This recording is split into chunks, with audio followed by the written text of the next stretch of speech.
I can take a guess that you are not here because you have a supercar that doesn't fit up and down your normal driveway, but you actually have a really nice regular car that doesn't fit up and down a huge curb or a huge driveway.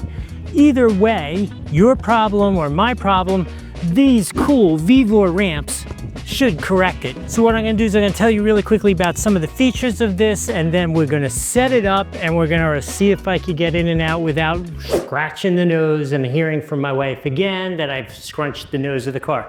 So let me show you these. These are, first off, they weigh a ton because they are really heavy, durable plastic.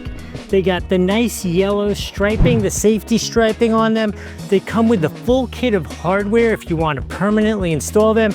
And really important to us here in Florida, they come with drainage on the bottom. You see that ridge in the bottom there? So that there's drainage so you're not blocking the curb and the flow of the water, and we get plenty of it here.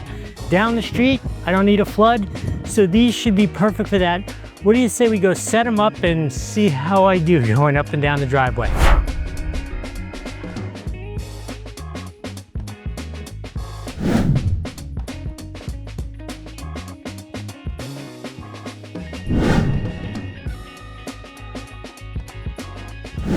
Okay, the absolutely simplest answer, and these things are solid. I mean solid. You could use these on any kind of heavy equipment. You could use it on a big curb. You could use it, we could use it with our Tahoe, which is over there if we wanted to go up and down a big curb.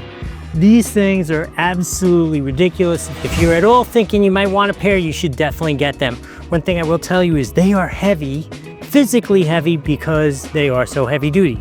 Anyway, if you want to get them, there's a link right here on the screen or down in the description. Both of them work the same way. Neither one costs you anything extra to use.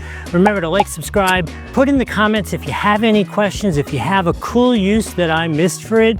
I'm going to add the cool uses. I'm going to use these as ramps for my RC cars. If you watch any of our RC car videos, we're going to be launching them big time off of here. But anyway, I hope this was helpful. We'll see you in the next video.